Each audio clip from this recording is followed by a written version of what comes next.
Boa noite a todos. É um prazer poder estar com vocês mais uma vez, cada um de nós em sua própria casa, meditando nas Sagradas Escrituras, meditando nesse livro de Apocalipse, que é um livro tão gracioso para todos nós, que é uma bênção que Deus nos deu para nos acalmar, para nos fortalecer e para nos instruir, especialmente nos tempos de tribulação e nos tempos de angústia.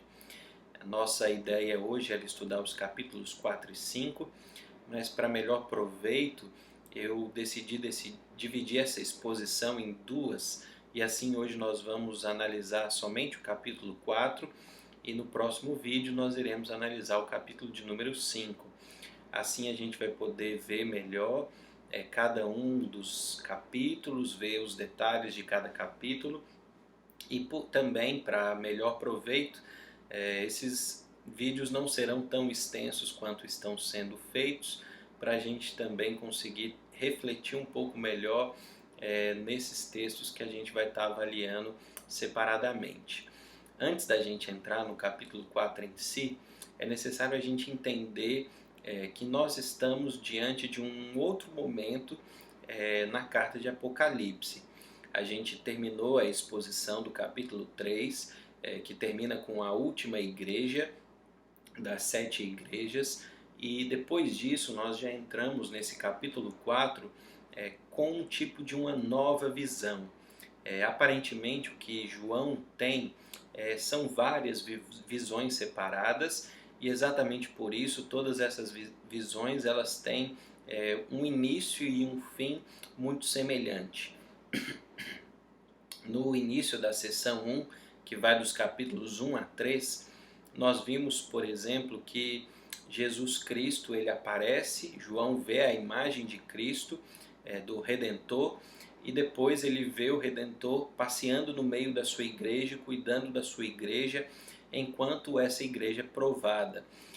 Nessa seção, que vai dos capítulos 4 a 7, nós começamos também com a imagem do trono de Deus, com a imagem do Redentor.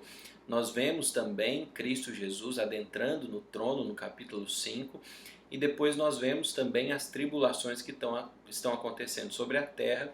Inclusive essa seção ela coloca, né, dentro dela também o juízo final, que vai acontecer a partir do final do capítulo 6 e no capítulo 7. Então a gente vê que o que Deus está falando, o que Ele está mostrando, é um pouco mais de informação a respeito das coisas que estavam por vir. Em primeiro lugar, Ele queria mostrar a sua igreja, naquela primeira visão, que Ele está cuidando dela, que Ele está no meio dela, que Ele sabe o que se passa no meio dela. E agora nós veremos de uma forma ainda mais intensa as provações sobre a igreja de Cristo, mas antes da gente ver as provações que não virão só sobre a igreja, mas virão sobre todo o mundo, a gente também vai ver que todas as sessões elas iniciam com a imagem gloriosa de Deus, que deve nos fazer refletir que Ele está no absoluto controle de todas as coisas. Ele não está desatento, Ele não permite que as coisas aconteçam sem a sua aprovação. Pelo contrário, o trono de Deus continua glorioso nos céus, o seu poder continua imenso e Ele continua cuidando do seu povo e controlando a vida do seu povo, os protegendo do mal, respondendo inclusive à própria oração de Cristo Jesus no caminho do Getsêmani.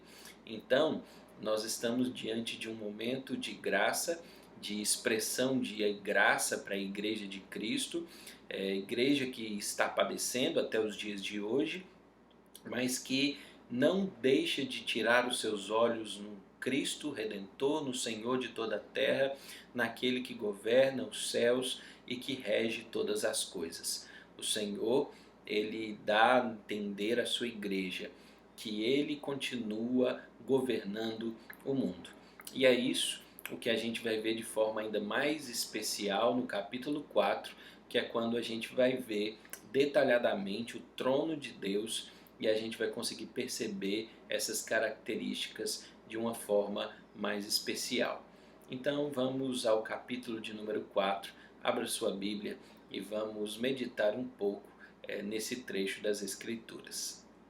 Para que você entenda melhor essa visão, é preciso que você tente se ver da maneira como aquele povo vivia e como até hoje o povo de Deus vê. Nós sabemos que as tribulações vão ser narradas no capítulo 6 e 7 dessa sessão.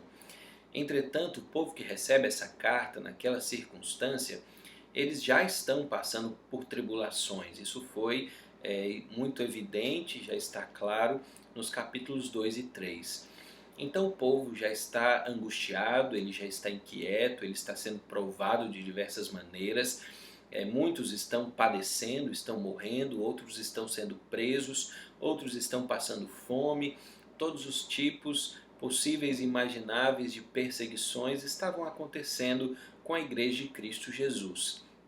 Então Cristo Jesus envia essa carta, o livro de Apocalipse, para a sua igreja, e nessa sessão ele inicia a conversa com a sua igreja com a visão do trono de Deus.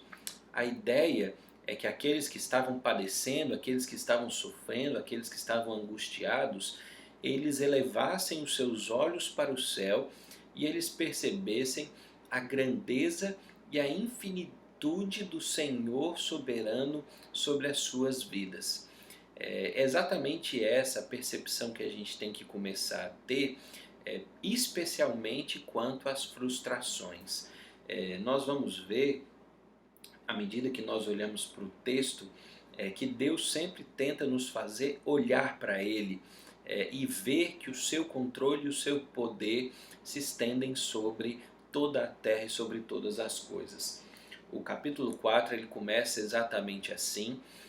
O primeiro versículo ele narra João, aparentemente ele estava mais uma vez no seu corpo físico, ele estava mais uma vez ali naquela prisão, e ele aparentemente ainda estando em plena consciência, estando ainda da maneira como nós estamos agora, ele olha para o céu e ele vê como que uma porta aberta no céu. Aparentemente essa visão ela começa como uma visão que inicia-se no mundo físico e depois ela se estende a um mundo espiritual, porque o próprio Deus ele fala: sobre para aqui e eu vou mostrar o que deve acontecer depois dessas coisas. É curioso a gente pensar nisso, porque essa sessão ela inclui exatamente o que vai acontecer depois dessas coisas. A sessão anterior ela termina nas provações, e agora ele diz: o que eu vou mostrar o que vai acontecer depois dessas coisas, entendendo então que depois das provações ainda existem coisas a serem entendidas, e obviamente isso quer dizer a respeito do juízo final, da ressurreição e do novo céu e da nova terra. As sessões elas vão incluindo cada vez mais essas percepções para aqueles que estão olhando para o texto das Escrituras. Então, no versículo de número 2 do capítulo 4, João ele se diz ver-se em espírito. Aparentemente ele sobe para o lugar onde estava aberta aquela porta, ele é levado até aquela porta, e estando naquela porta, entrando naquela porta, ele se vê no céu, e diante dele ele vê um trono, e diante do trono alguém assentado nesse trono. Então a sua visão ela se estende ao que está ao redor do trono, e ele vai começar a nos narrar tudo o que ele consegue ver daquele trono que está estabelecido nos céus. Estamos diante da perfeição da grandeza do Deus Pai, que está sentado no trono, e toda a narrativa ela diz respeito ao que está ao seu redor, entendendo que tudo está centralizado no trono de Cristo Jesus. Nós vamos ver que o centro de todo o capítulo 4 é o trono de Deus, é o trono da Trindade Santa, que é o lugar onde Deus governa e onde Deus controla todas as coisas. Por isso, a igreja ela inicia essa sessão vendo o seu Deus estabelecido no trono de toda a terra. O simbolismo ele começa então a tomar um significado diferente dentro do livro, porque já no capítulo 4 os símbolos eles começam a ser usados de uma forma muito mais intensa. É óbvio que isso acontece porque João, para expressar as coisas que ele está vendo, e muitas delas sem conseguir transmitir, né, por meio visual, porque ele não pode, ele tem que escrever o que ele viu, ele tenta trazer, usar os símbolos para tentar expressar ou evidenciar alguma coisa que ele estava vendo com os seus olhos espirituais naquele momento.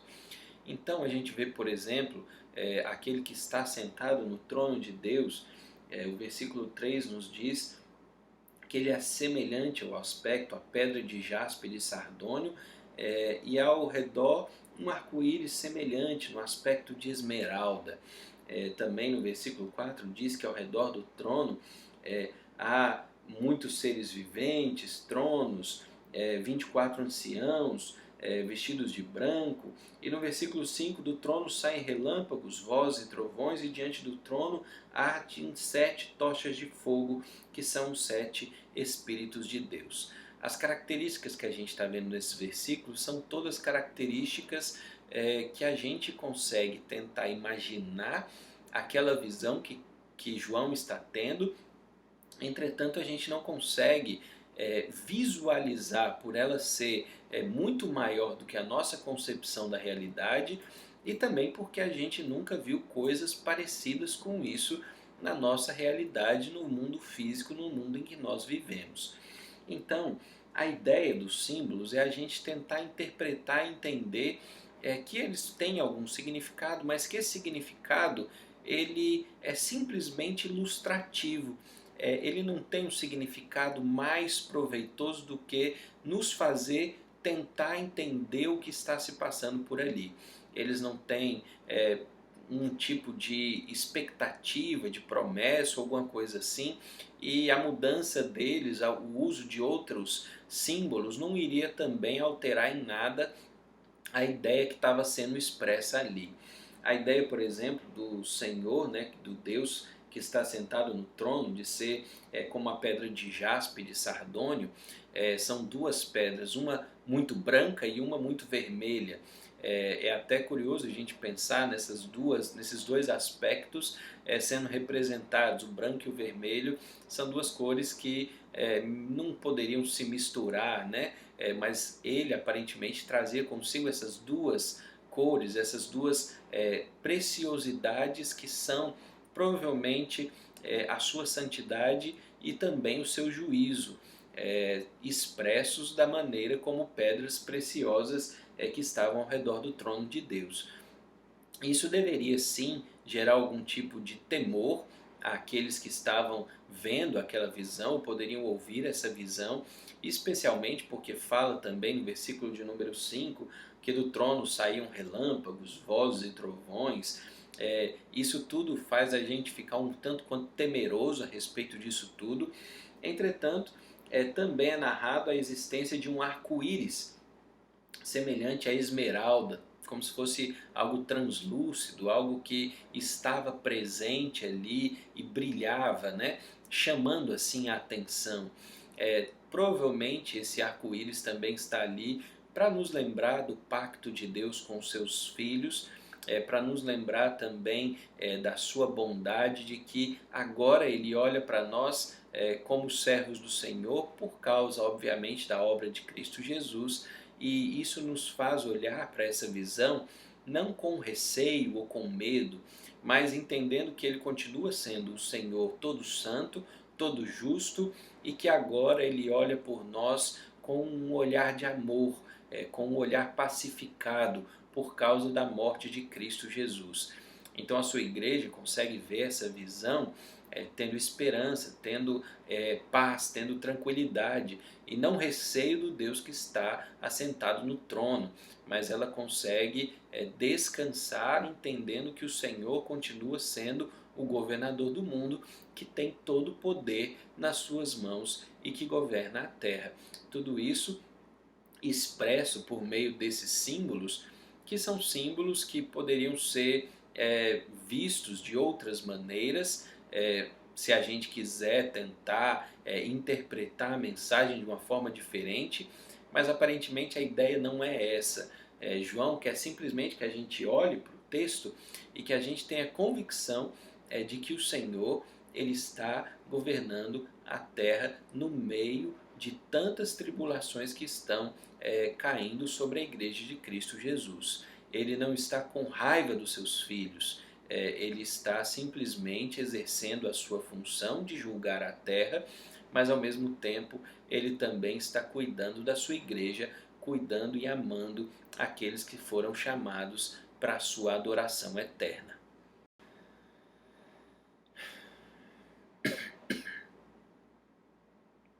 No capítulo 4, a gente ainda encontra duas outras descrições de seres que estavam ali apresentados ao redor do trono de Deus.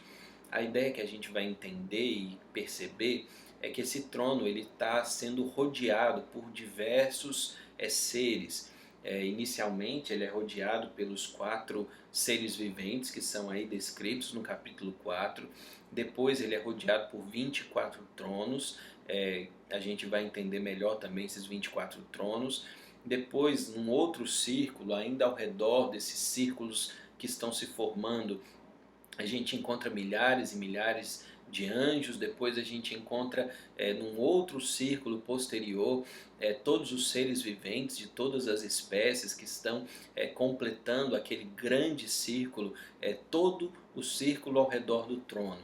E toda essa ideia, todo esse significado é para, mais uma vez, enfatizar a centralidade do trono de Deus e como todas as coisas apontam e como todas as coisas olham para o trono de Deus.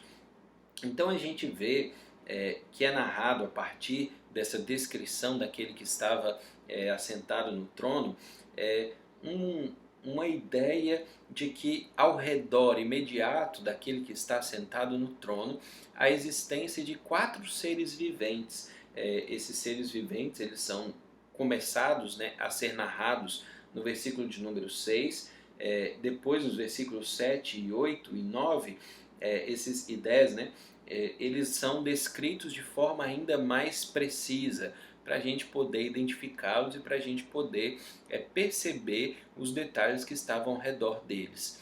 Esses simbolismos que aqui estão incluídos, eles são simbolismos que a gente não encontra somente aqui nas Escrituras.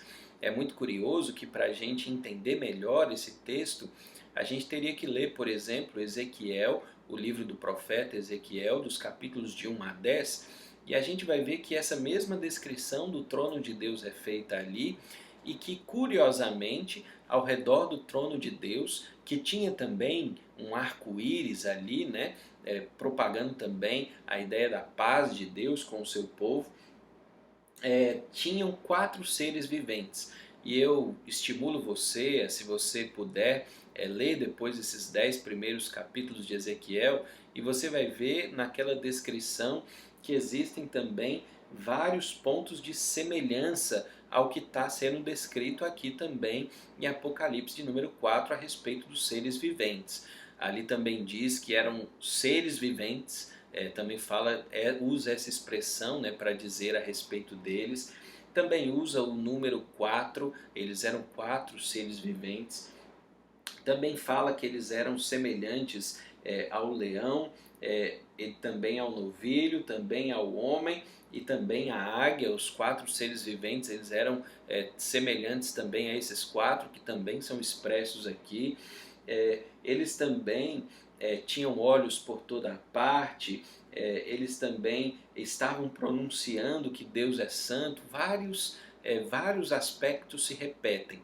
Entretanto, lá em Ezequiel existe uma informação que não foi colocada aqui, de que lá esses seres viventes eles são chamados de 4 querubins. Existe muita especulação a respeito de quem são esses 4 seres viventes.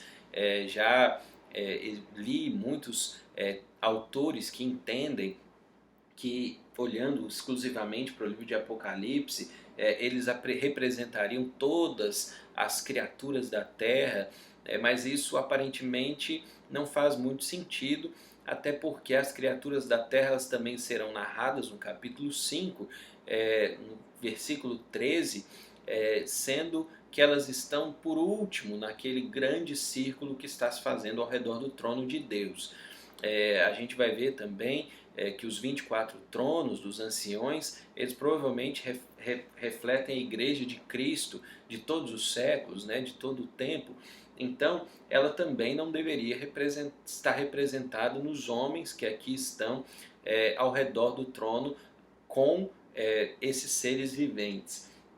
Então, a ideia é que existem esses 4 querubins ao redor do trono de Deus, e o que a gente percebe é que todas as características que eles têm, elas são características que os fazem servir a Deus de uma forma mais proveitosa. Eles podem ver todos os lugares, eles têm poder, eles têm força, eles são preparados como se fosse para que eles pudessem ouvir a voz daquele que está no trono e fazer o que ele manda. Então, a ideia dos 4 seres viventes é que eles são servos de Deus, postos ali para o servir da maneira como ele quer. O versículo de número 8 expressa isso ainda melhor, porque depois que ele demonstra quem são, como são esses seres viventes, o versículo de número 8 nos diz que esses seres viventes eles não têm descanso. Ou seja, em nenhum momento eles param. Eles param de quê? De proclamar a seguinte frase: Santo, Santo, Santo é o Senhor Deus, o Todo-Poderoso, aquele que era e aquele que é e que há de vir. A ideia é que esses seres viventes estão o tempo todo servindo ao Senhor, o adorando, oferecendo louvores, reconhecendo a sua grandeza, proclamando a sua imensa majestade, evidenciando a sua beleza. Tudo isso eles estão fazendo de dia, de noite, sem parar, sem nenhum momento de descanso. Eles simplesmente estão ali para adorar e exaltar e servir ao Senhor de toda a terra. É curioso que a gente poderia gastar tempo, por exemplo, pensando nas características desses seres, mas esses seres eles não estão chamando a atenção para si mesmos. Esses seres eles estão chamando a atenção para aquele que está no trono. Tudo que eles fazem é para aquele que está no trono. Eles vivem para servir e para adorar aquele que está no trono. Então o foco dos seres viventes não é o que eles são, o que eles representam, o que eles significam, não. A ideia deles existirem é para que os nossos olhos se voltem para o trono de Deus, onde a gente vê o Senhor de toda a terra, para que a gente também preste culto a esse Senhor. E por fim a gente também encontra esses 24 anciãos que estão ao redor desses 4 seres viventes. Algumas coisas precisam ser compreendidas para que a gente entenda quem são esses anciãos. Em primeiro lugar, a gente precisa entender que eles são os primeiros que são dignos de honra. Ao redor dos quatro seres viventes estão ali esses 24 anciãos. Então, eles estão mais próximos do trono de Deus e, além disso, eles estão usando coroas de ouro, como se fossem reis, né? Como se fossem soberanos também sobre alguma coisa.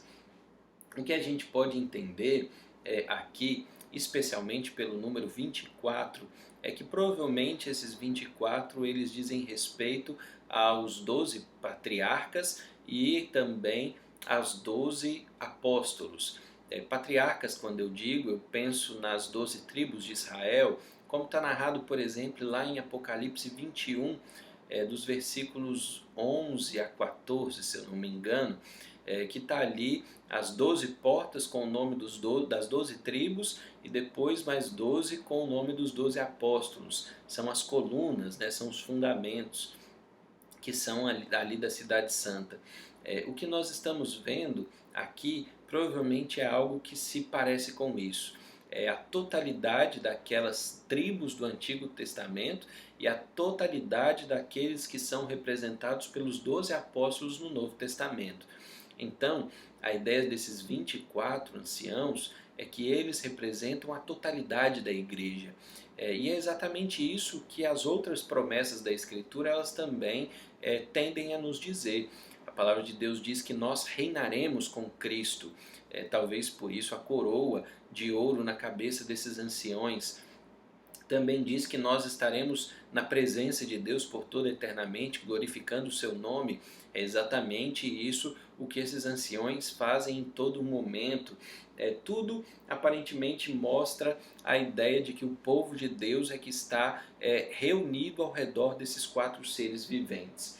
O que nós precisamos entender é que nós não temos que também nos ater à glória desses 24 anciões, ou nem mesmo imaginar que a ideia é que a gente pense em possuir algum tipo de glória no futuro por sermos filhos de Deus ou eleitos do Senhor. A ideia que está sendo expressa aqui é a mesma ideia dos seres viventes. O versículo de número 10 e de número 11 nos falam isso.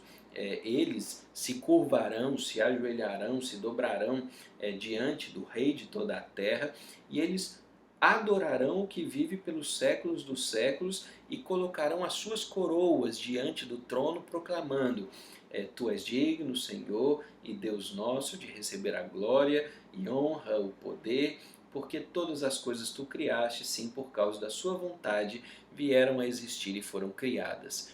A ideia que nós temos aqui é que nós viveremos para adorar e para celebrar o nome de Deus. Então nós estamos diante de uma estrutura que é toda uma estrutura voltada para o trono de Deus. Imagine você conseguir nesse momento, no meio das suas provações, no meio da sua própria angústia, no meio da sua calamidade, seja o que for que você estiver passando, ou que você possa vir a passar, ou que você já passou no passado, você consiga trazer à tona na sua vida o fato de que o seu Senhor é o Redentor de toda a terra e que tudo funciona para a glória do seu nome. É isso que nós estamos vendo nesses primeiros versículos dessa segunda sessão, no capítulo de número 4. A ideia é que Deus está no controle de todas as coisas, inclusive no controle das provações. Esses que agora estão ao redor do trono de Deus são aqueles que anteriormente passaram pelas provações no mundo, que foram também aflitos, que foram afligidos, muitos foram mortos, muitos tiveram vida de paz e foram provados por diversas outras maneiras. Isso a gente discutiu melhor na primeira sessão quando falamos das 7 igrejas. Mas fato é que todos agora estão diante do trono de Deus para governar a terra para sempre. Eles foram agraciados pelo Pai, eles foram protegidos pelo Pai, eles viram finalmente a glória do seu Redentor, a glória de Deus, e eternamente eles viverão ali para adorar e para celebrar o nome do Senhor.